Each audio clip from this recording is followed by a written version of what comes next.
On a fait un abonné. Na changi. Na yebike yana bina kufa. Des années.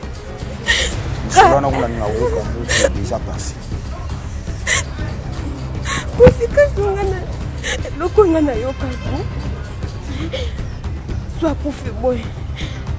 Et ça qui est pour na. Et ça qui pour na. On a camarade ngai. Et comme que bon fond na bino. Combien de mana. Bon fond na bino. Combien de mana.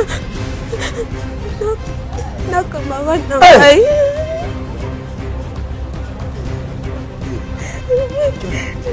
Et ça là non laisse. Ça non kimion. Ah? Bon fond na bino. Combien de mana. Na ndebu na bino. Na combien de mana de kuna bino. Na pese conseil alubana de na bon fond na bino. Lukidaenda kupona nini ya kimaniza minte kupana na maniza la minte après lukilenda ku yana nini akute mpali na ina petit frère na ina bazaza bondimo ya bimi boy tout le baquet non c'est ça le beau qui a et tu n'as pas peur de cancer. Quel est le don? Non, monsieur, pardon. Pardon, monsieur.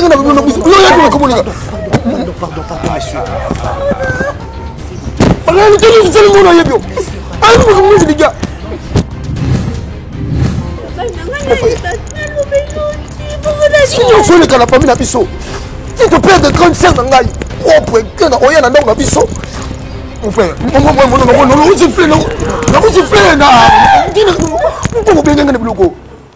monsieur, s'il vous plaît, courage. C'était pour que vous découvriez la vérité.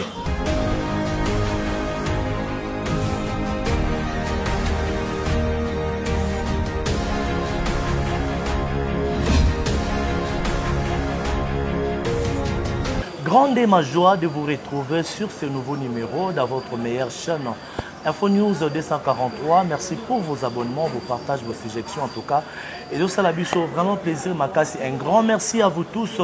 Vous avez vous abonner, vous avez partagé, vous avez liké, vous avez démontré biso à combien vous nous aimez. En tout cas, merci beaucoup. Merci beaucoup.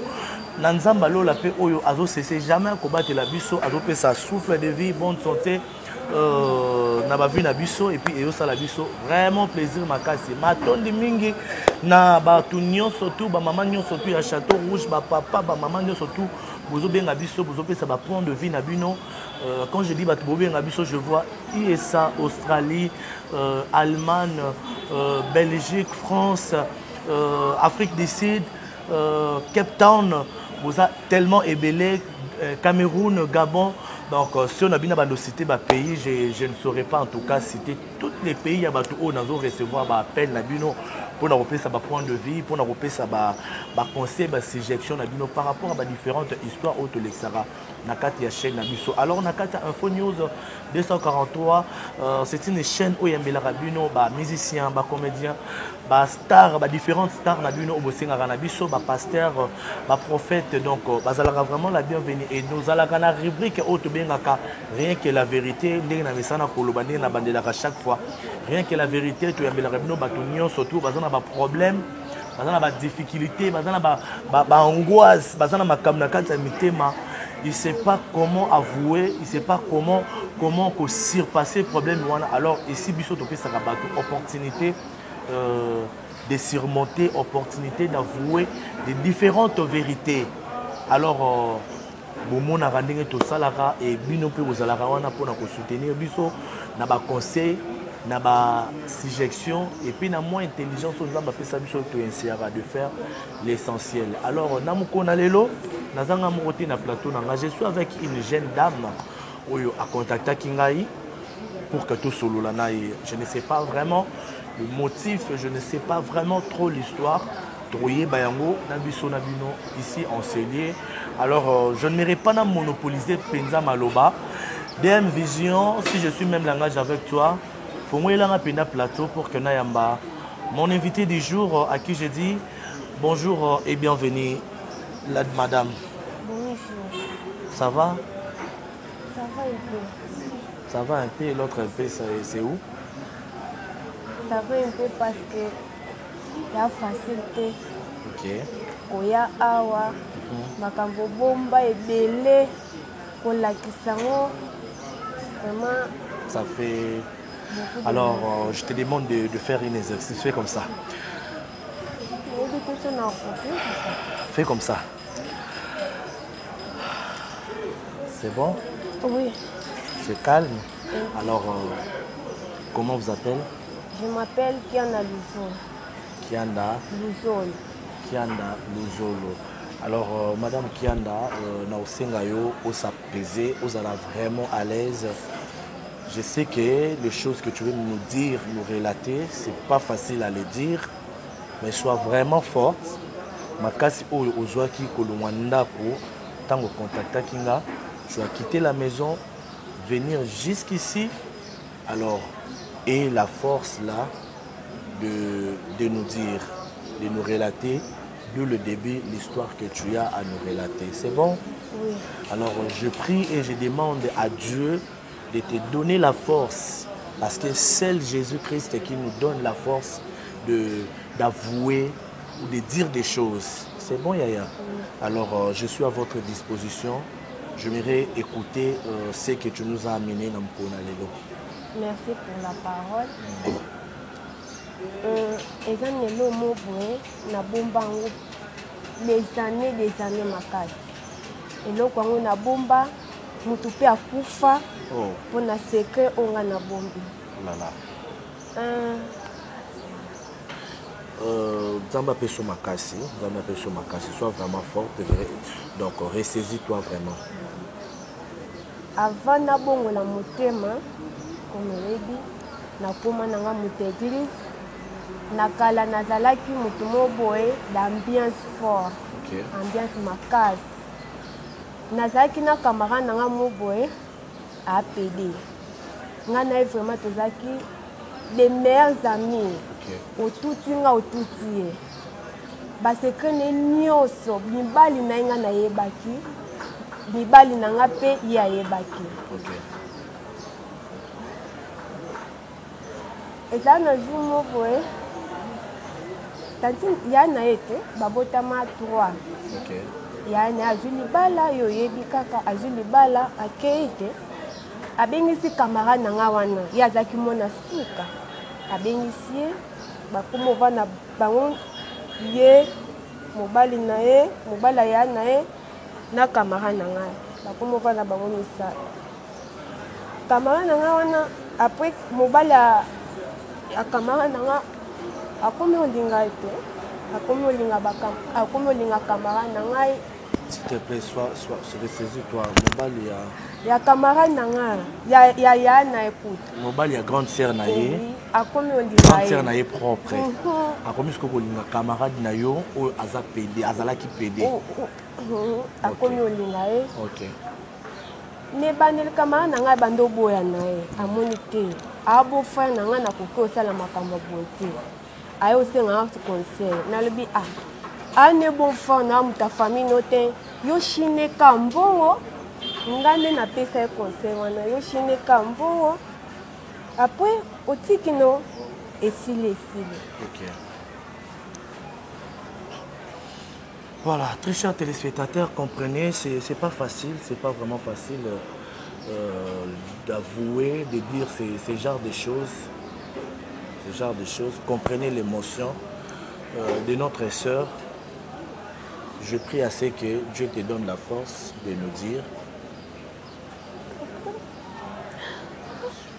courage, courage, courage. Excusez-moi de vous toucher, en tout cas courage, courage. Voilà. Merci.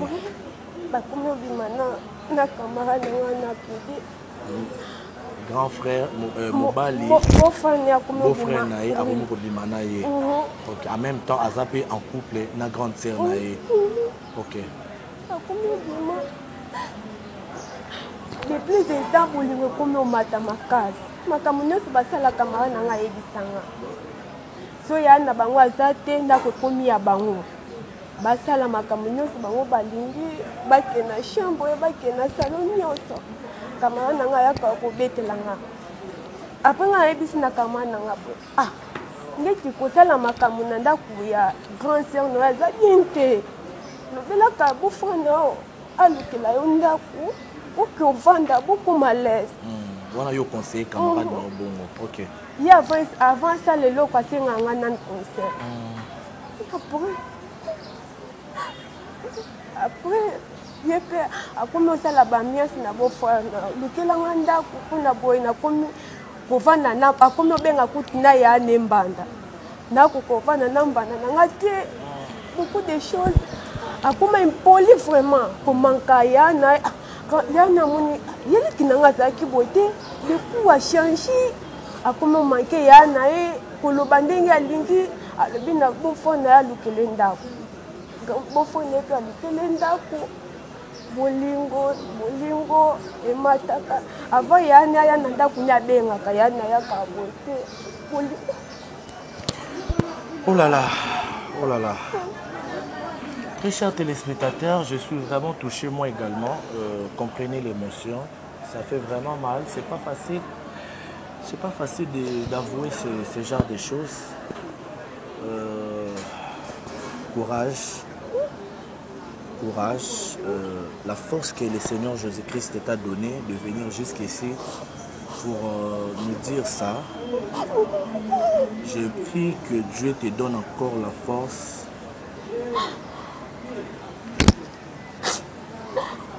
Courage. C'est bon. Je sais que ça fait mal. Mais on dit toujours que lorsqu'on avoue quelque chose, on se sent libre, on se sent libéré. Bible Banabiso, celui qui cache ses transgressions ne prospère point. Mais celui qui les avoue et les délaisse obtient miséricorde. C'est-à-dire, la manière dont tu avoues, même Dieu d'en haut, il te voit et il te pardonne. Parce que tu viens de reconnaître. Il dit, reconnais seulement. Reconnais que tu étais injuste, infidèle. Reconnais que les voies que tu suivais n'étaient pas bonnes. Reconnais que tu marchais dans les péchés. Reconnais. Et ce que tu fais, j'aimerais te rassurer que tu fais une preuve. Yamalam. Et je prie que le Seigneur Jésus te donne la force de nous dire, c'est bon Yaya, merci beaucoup. Sois forte, merci. Oh là là, voilà. Je mérite t'écouter Yaya. Après, je me beau-frère, akomi okosa na mwasi ndeke nakomi osala ba 2 semaines il faut nake na service bavoyage kaka so akende na bavoyage nake na nde na ndako akamara na ngai bolingo na bolingo azweli déjà camarade na yo ndako camarade na yo alongwe par grande sœur na ye akomi na ndako wana et il s'est fait que beau-frère a inventé que mosala na bango bakoma kosala voyage 2 semaines en Kin, 2 semaines libanda mboka ainsi de suite. Donc à voyage à rater. Nanda kwa camarade na yo. OK, on comprend. Yani avant ya nanda kwa camarade nanga bengaka ayaka bote. Jour moko ya ni abenga te. Mobali ni azaki nanda kwa camarade nanga. Mobali azaki na couper love bata la TV. Grande sœur na ye amoni puso fungwama abi eza rare petit femme nanga tika pour tofungwama boye akoti aki okuta kamara na ngai na mobali na ye na kiti ya divo bazosala bolingo baatala pe TV. Oh là là, oh là là, oh là là. Montréal, s'il te plaît, Yambelanga, une autre invitée. Je crois que Akomata. Voilà. Courage, courage, courage. Courage, s'il te plaît, courage. Voilà. Grande sœur Aérokanga, Mobali Naye, O Abalaye, na petit frère Naye.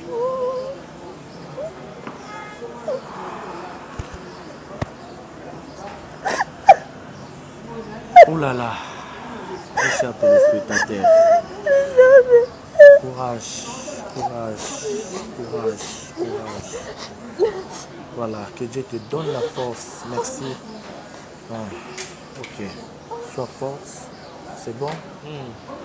Tango Akangi. Akangi bango. Yana ya mimi. Yoki mamba. Abanoki mamba ngoe.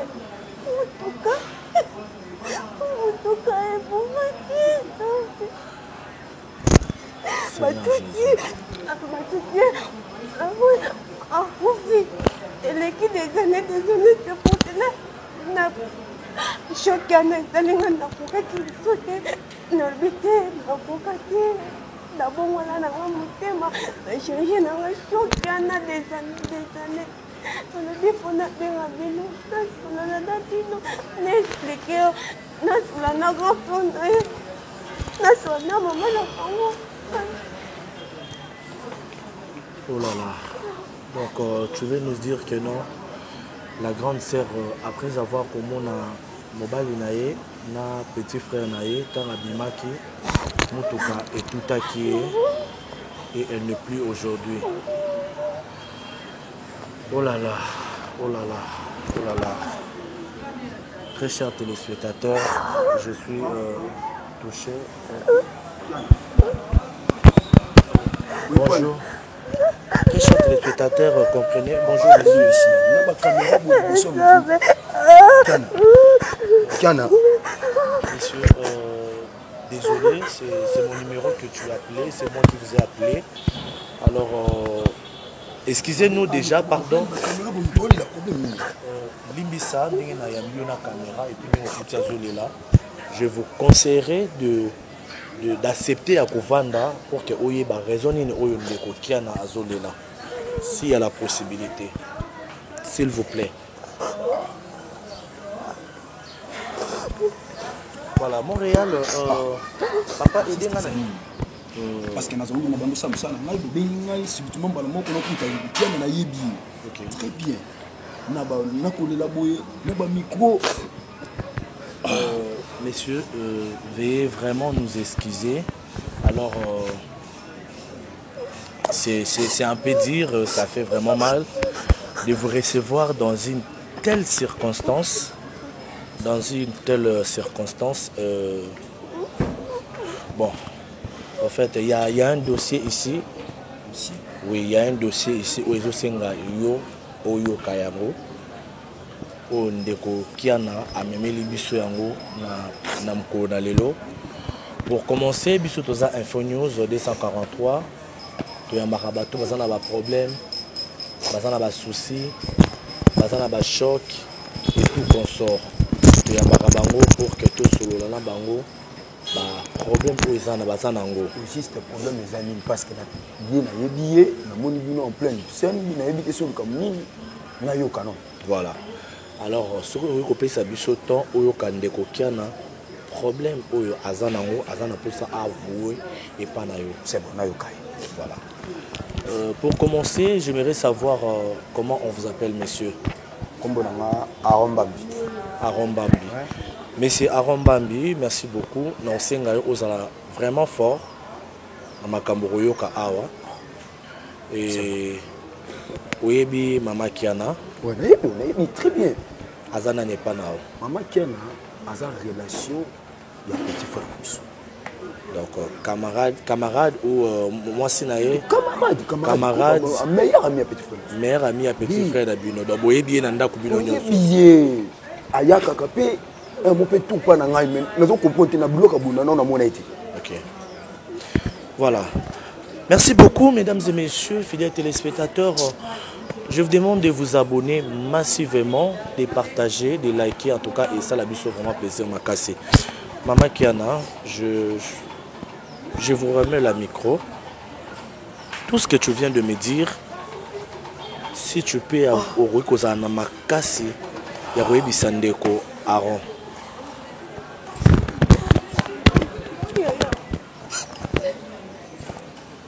Kiana, problème nini? Okuma na ba étape. On a fait un tabou. Na changé.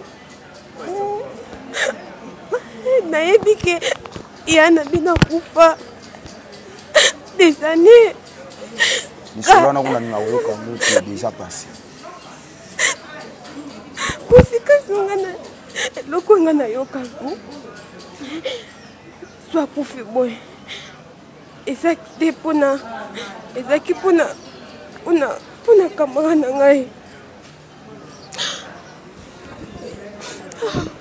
Sois forte, mais la paiement, fais encore comme ça.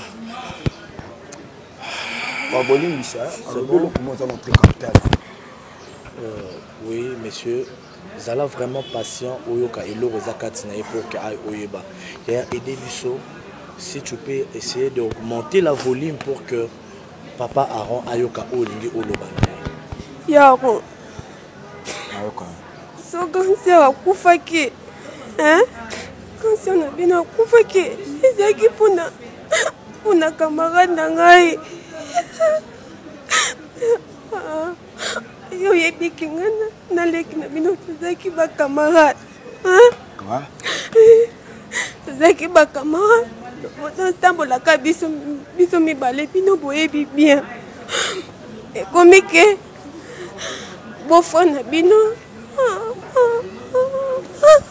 combien de mana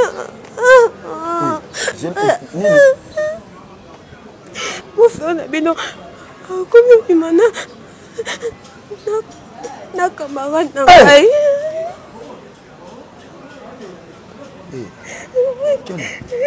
Ça là non laisse. Ça non kimiono. Ah? Beau-frère na bino combien de mana na ndeko na bino.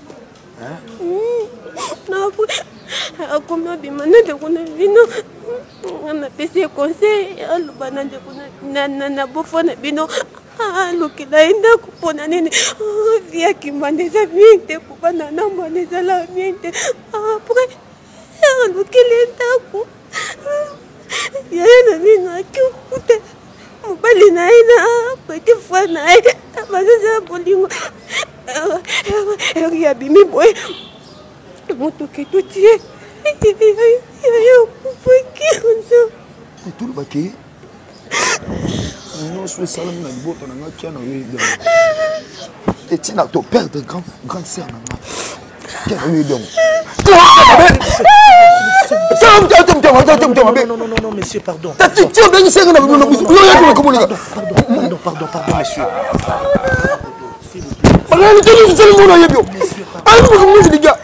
monsieur, pardon. Calmez-vous.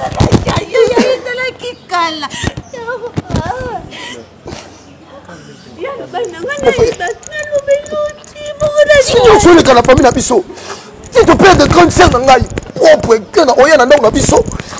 Mon frère, non,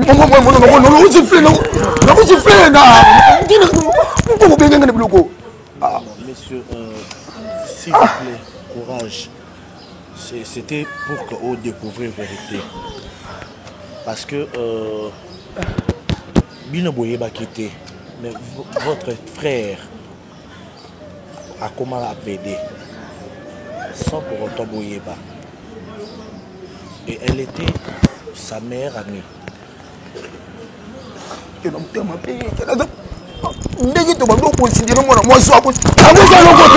quoi ça le côté quand même mon frère? À quoi ça le côté quand même nous devons considérer? Courage. Lili la salle de Panabiso. Tu connais le coin de quoi? Je sais. Considère-moi, moi, c'est ton dos PC Nyonso. Tu t'es béni, c'est un nous sur les macamoles qui n'a pas même besoin de moi. Moi, dans la vie. Nanzela na ngana mona ngesute ngane na peda kantsema ngana mona kalishute oyi mabisa la matena pina ye nzela na bisale kakate ale kakate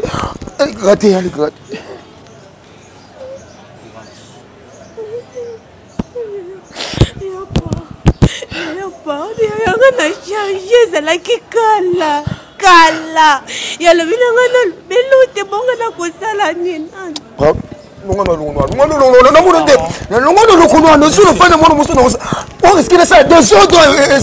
vous plaît, monsieur Aaron, pardon. Est-ce que tu peux te ressaisir, pardon, s'il te plaît. Monsieur Aaron, Madame Kiana, c'est quelqu'un où il faut te féliciter, te baisser merci parce que ce qui a décidé, qui a avoué, tu n'allais pas savoir peut-être source. Il y a l'Iwa, il y a grande sœur Nayo. Mais j'aimerais savoir, est-ce que ton petit frère en question, Azali, maman paie Azali, parce qu'elle m'a parlé que papa Zate. Maman Zali. Et le petit frère en question.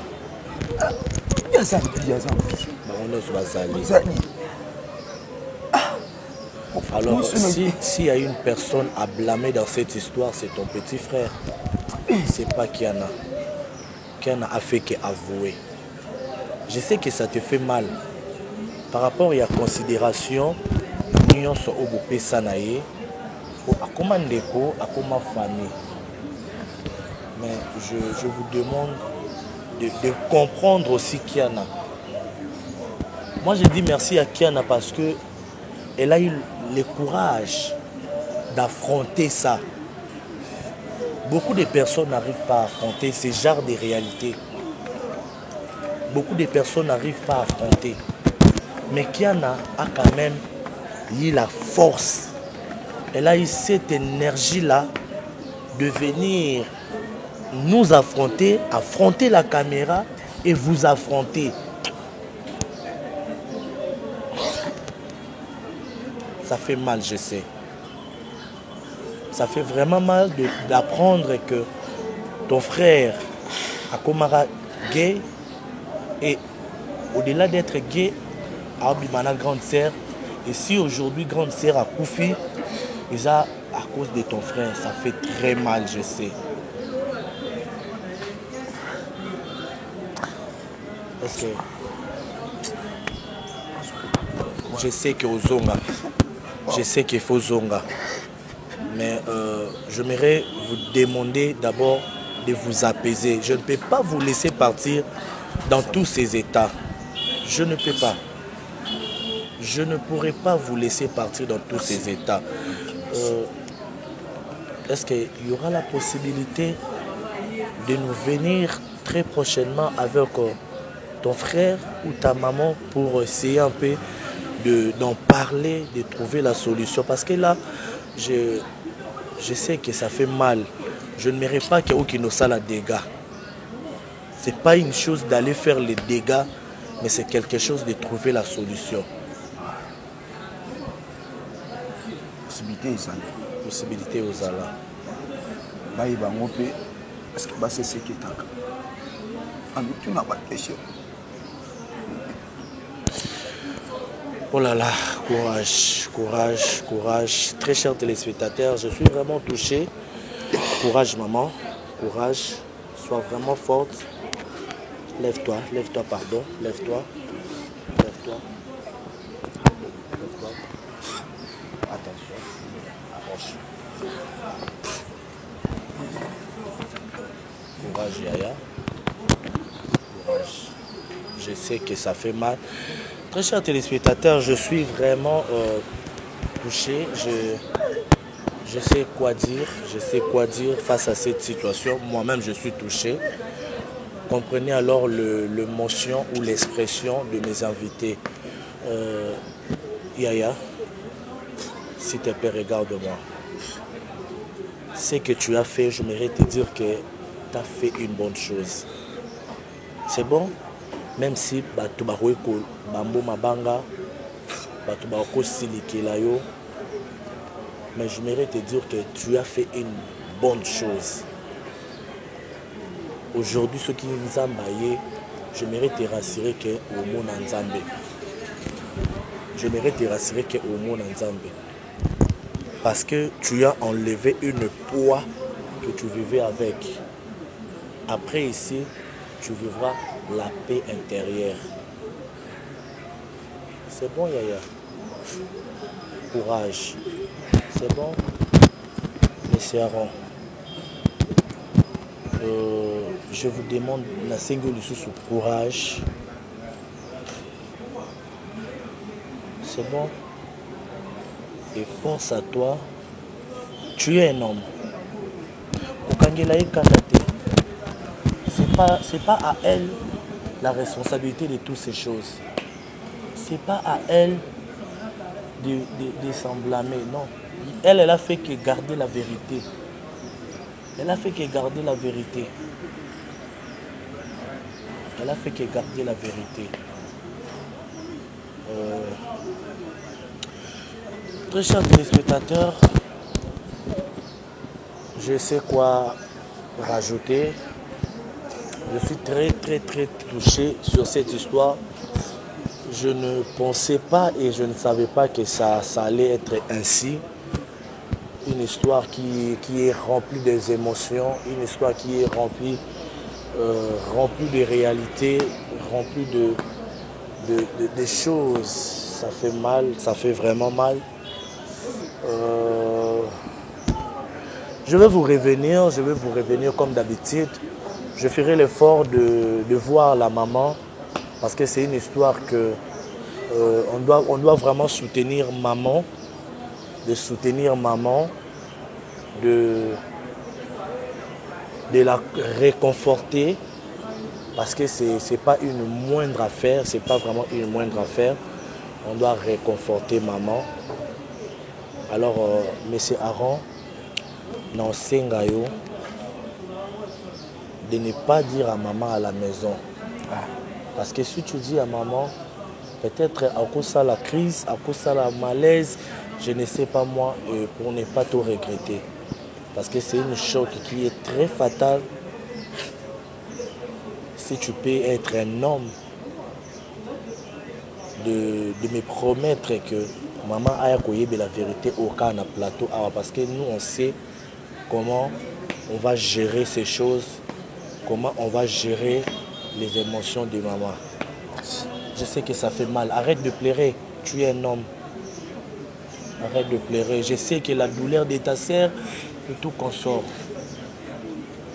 En tout cas, nous sommes vraiment arrivés à la fin. Je ne sais pas si tu as quelques mots à rajouter à la fin. Voilà. Très chers téléspectateurs, Yaya, vous avez à dire, vous avez ajouté. Kanaseka kulimbisi ya soki nabomaki yango paske nakala nayebaki te sikoyo nga na change na boyi. Voilà. Voilà. Je suis vraiment obligé d'arrêter par ici parce que j'ai de larmes aux yeux. Je risque aussi de pleurer moi. Alors ça ne sera pas vraiment bien de pleurer sur les plateaux comme ça. Alors merci pour la confiance renouvelée dans votre meilleure chaîne. Je vous demande de vous abonner massivement, de partager, de liker en tout cas et continuer de nous faire confiance. Ça nous fera vraiment plaisir. Quant à moi, je vous remercie et on se retrouve très prochainement dans un nouveau numéro. Au revoir, que Dieu vous bénisse.